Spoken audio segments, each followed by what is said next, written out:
নমস্কাৰ, এটা নতুন খবৰ সৈতে মই সাংবাদিক পংকজে আপোনাক সকলোকে পুনৰবাৰ স্বাগতম জনালোঁ মোৰ ইউটিউব চেনেল তথা ফেচবুক পেজ পংকজ লিম্কালৈ। তো এই যি দৃশ্যাংশ আপোনালোকে স্ক্ৰীণত প্ৰত্যক্ষ কৰি আছে এয়া হৈছে গোৱালপাৰা জিলাৰ পূব প্ৰান্তৰ বৃহত্তৰ ধূপধাৰা অঞ্চলৰ একমাত্ৰ উচ্চ শিক্ষাৰ প্ৰাণকেন্দ্ৰ বিকালী মহাবিদ্যালয়ৰ। আৰু এই বিকালী মহাবিদ্যালয়তে যোৱাকালি অনুষ্ঠিত কৰা হ'ল স্নাতক আৰু স্নাতকোত্তৰ চূড়ান্ত বৰ্ষৰ ছাত্ৰ ছাত্ৰীসকলৰ বিদায় সম্ভাষণ সভা, যিখন সভা হাঁহি কান্দোনৰ সমান্তৰালকৈ গীতে মাতে জীপাল হৈ পৰা পৰিলক্ষিত হ'ল। স্ক্ৰীণত আপোনালোকে দেখি আছে এয়া সভা উদ্বোধনীৰ পূৰ্বৰ দৃশ্যাংশ। সভাখনৰ যি দ্বাৰ সেই দ্বাৰ উন্মোচন কৰি আপোনালোকে দেখি আছে এক বিশেষ তথা আনকমন দ্বাৰ। সেই দ্বাৰৰ ফিটা কাটি উন্মোচন কৰে বিকালী মহাবিদ্যালয়ৰ উপাধ্যক্ষা ডক্টৰ মনালিছা ৰায়চৌধুৰী বাইদেউ। আৰু আপোনালোকক জনাই থওঁ যে এইগৰাকী মনালিছা ৰায়চৌধুৰী বাইদেউ মোৰো ইংৰাজী বিষয়ৰ শিক্ষক আছিলে। আৰু এইসকল হৈছে স্নাতক তথা স্নাতকোত্তৰ চূড়ান্ত বৰ্ষৰ ছাত্ৰ ছাত্ৰীসকল। সকলোৱে যি কলেজীয়া আচলতে সাজ, সেই কলেজীয়া সাজতে এনেদৰে বিদায় যি সভা অনুষ্ঠিত কৰা হ'ল তেওঁলোকক লৈ সেই সভাখনত এনেদৰে উপস্থিত হোৱা পৰিলক্ষিত হ'ল। আৰু আপোনালোকক জনাই থওঁ যে এইখন মহাবিদ্যালয়তে আচলতে মই যি স্নাতক ডিগ্ৰী, সেই স্নাতক ডিগ্ৰী এইখন মহাবিদ্যালয়ৰ পৰা লৈছিলোঁ। মোৰ মেজৰ বিষয় আছিল ৰাজনীতি বিজ্ঞান। আৰু 2011-12 বৰ্ষত মই এইখন মহাবিদ্যালয়ৰ পৰা যি স্নাতকৰ ডিগ্ৰী, সেই ডিগ্ৰী লাভ কৰিবলৈ সক্ষম হৈছিলোঁ।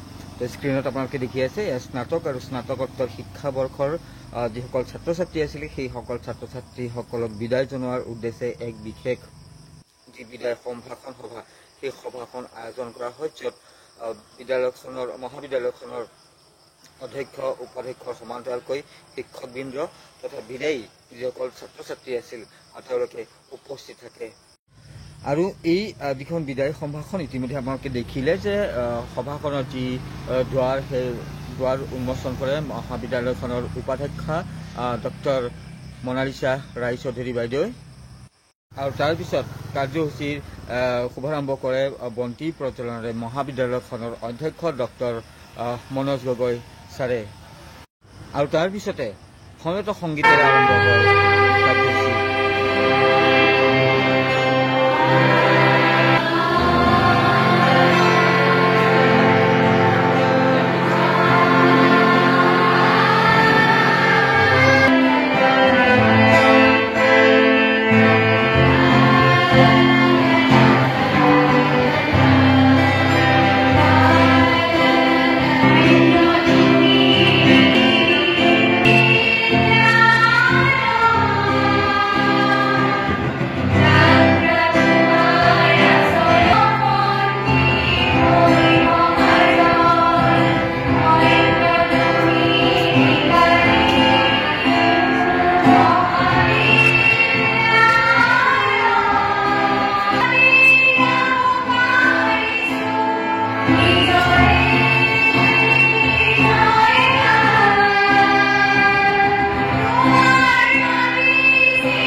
ইফালে মহাবিদ্যালয়খনৰ ছাত্ৰ ছাত্ৰীসকলে মহাবিদ্যালয়খন কেন্দ্ৰিক যি সময়গত সংগীত ৰচনা কৰা হৈছিল সেই সংগীত পৰিৱেশন আপোনালোকে উপভোগ কৰিলে। স্নাতক আৰু স্নাতকোত্তৰ চূড়ান্ত বৰ্ষৰ ছাত্ৰ ছাত্ৰীসকল আছিল, তেওঁলোকক কেন্দ্ৰ কৰি যি বিদায় সম্ভাষণ সভা অনুষ্ঠিত কৰা হৈছিল। সেই সভাখনত মহাবিদ্যালয়খনৰ কেইবাগৰাকীও শিক্ষক তথা ছাত্ৰ ছাত্ৰীসকলে তেওঁলোকে মত বিনিময় কৰে। সকলোৱে নিজৰ নিজৰ যি তিতা মিঠা অভিজ্ঞতা, কি ধৰণৰ সঁহাৰি লাভ কৰিলে ছাত্ৰ ছাত্ৰীসকলে মহাবিদ্যালয়খনৰ শিক্ষকবৃন্দৰ পৰা, অধ্যক্ষ মহোদয়ৰ পৰা, সেই সম্পৰ্কত তেওঁলোকে বিশদভাৱে সুন্দৰভাৱে তেওঁলোকৰ যি মতামত, সেই মতামত আগবঢ়োৱা পৰিলক্ষিত হ'ল।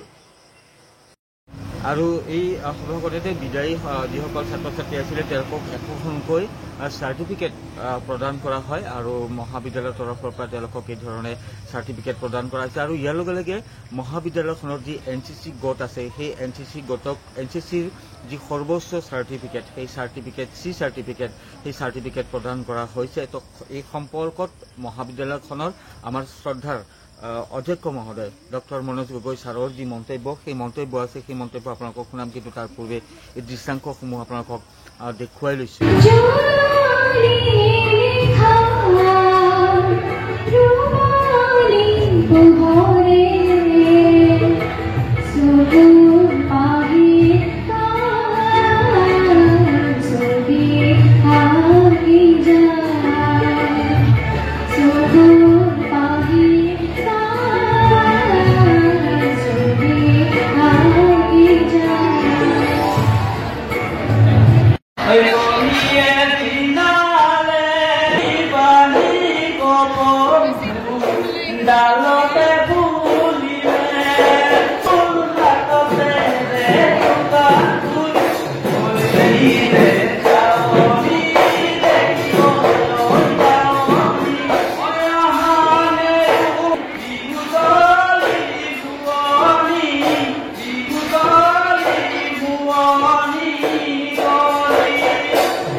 নমস্কাৰ আজি আমি বিকালী মহাবিদ্যালয় 2025 বৰ্ষত যিসকল ছাত্ৰ ছাত্ৰী আমাৰ ইয়াৰ পৰা আণ্ডাৰ গ্ৰেজুৱেট ফাইনেল পৰীক্ষা দিলে আৰু পিজিৰ অসমীয়া আৰু ভূগোল বিভাগৰ যিসকলে পিজিৰ ফাইনেল দিলে তেওঁলোকৰ আমি বিদায় সম্ভাষণ সভা পাতিছিলোঁ গতিকে আজি ছাত্ৰ ছাত্ৰীসকল আহিছে খুব ভাল লাগিছে তেওঁলোক ইতিমধ্যে আমাৰ মহাবিদ্যালয়ত আজিৰ পৰা 5 বছৰ কিছুমানে 5 বছৰ কিছুমানে 3 বছৰ কিছুমানে 2 বছৰ আৰু কিছুমানে 7 বছৰ আমাৰ মহাবিদ্যালয়ত অধ্যয়ন কৰি আমাৰ মহাবিদ্যালয়ৰ পৰা ওলাই গৈছে তাৰ বাবে আমি যথেষ্ট মহাবিদ্যালয়ৰ পৰিয়ালবৰ্গ সুখী বহুতো ছাত্ৰ ছাত্ৰী ইতিমধ্যে সুনাম কঢ়িয়াই আনিছে আমাৰ মহাবিদ্যালয় বিশেষকৈ আমাৰ এনচিচিৰ যিটো ইউনিট আছে আমাৰ এবাৰ 39 গৰাকীয়ে সি সাৰ্টিফিকেট সৰ্বোচ্চ সাৰ্টিফিকেট যিখন এনচিচি তাত পৰীক্ষা দিছিল আৰু 39ৰে 38 জন উত্তীৰ্ণ হৈছে এটো আমাৰ মহাবিদ্যালয়ৰ বাবে খুব ভাল খবৰ গতিকে এইবোৰ ছাত্ৰ ছাত্ৰীক আজি বিদায় জনাবলৈ পাই আমাৰ মনটো খুব বেয়াও লাগিছে ভালো লাগিছে ভাল এই কাৰণে লাগিছে যে তেওঁলোক যিটো মনত ইচ্ছিত লক্ষ্য লৈ আমাৰ মহাবিদ্যালয়ত নাম ভৰ্তি কৰিছিল আজি তেওঁলোক সাকসেস হৈছে ইয়াৰ পৰা ওলাই গৈছে গতিকে তেওঁলোকক আমি সম্ভাষণ জনাইছো আৰু তেওঁলোকৰ ভৱিষ্যত যাতে সুখৰ হওক সমৃদ্ধি হওক তাৰে কামনা কৰিছো মহাবিদ্যালয়ৰ পৰিয়ালবৰ্গলৈ আৰু ছাত্ৰ ছাত্ৰীসকলক মোৰ এটা অনুৰোধ যে তোমালোকৰ জীৱনত প্ৰতিষ্ঠিত হোৱাৰ বাবে এজন ভাল সুনাগৰিক হিচাপে যাতে সমাজত প্ৰতিষ্ঠিত হোৱা তাৰ বাবে আৰু বহু কষ্ট কৰিব লাগিব তোমালোকৰ অকল আনুষ্ঠানিক শিক্ষা মহাবিদ্যালয়ত শেষ হৈছে আৰু আছে তোমালোকে পঢ়া শুনা কৰিবা কিছুমানে এমএ এমএসসিত নাম লগাবা কিছুমানে বিভিন্ন প্ৰতিযোগিতামূলক পৰীক্ষাসমূহৰ বাবে অধ্যয়ন কৰিবা তাৰ ব্যৱস্থা ইতিমধ্যে কোচিংৰ বাবে আমাৰ মহাবিদ্যালয়ত আগষ্টৰ পৰা আমি আৰম্ভ কৰিম তাত নাম ভৰ্তি কৰি তোমালোকে যাতে তোমালোকৰ ইচ্ছিত লক্ষ্যত উপনীত হোৱা তাৰ কামনা কৰিছো আৰু এই চেগতে মই ছাত্ৰ ছাত্ৰীসকলৰ পিতৃ মাতৃ অভিভাৱক অভিভাৱিকাসকলক ধন্যবাদ জ্ঞাপন কৰিছো যে তেওঁলোকৰ সন্তান সকলক আমাৰ মহাবিদ্যালয়ত উচ্চ শিক্ষা গ্ৰহণ কৰাৰ বাবে আগবঢ়াই দিয়াৰ বাবে তেওঁলোকক এই চেগতে মই ধন্যবাদ জ্ঞাপন কৰিছো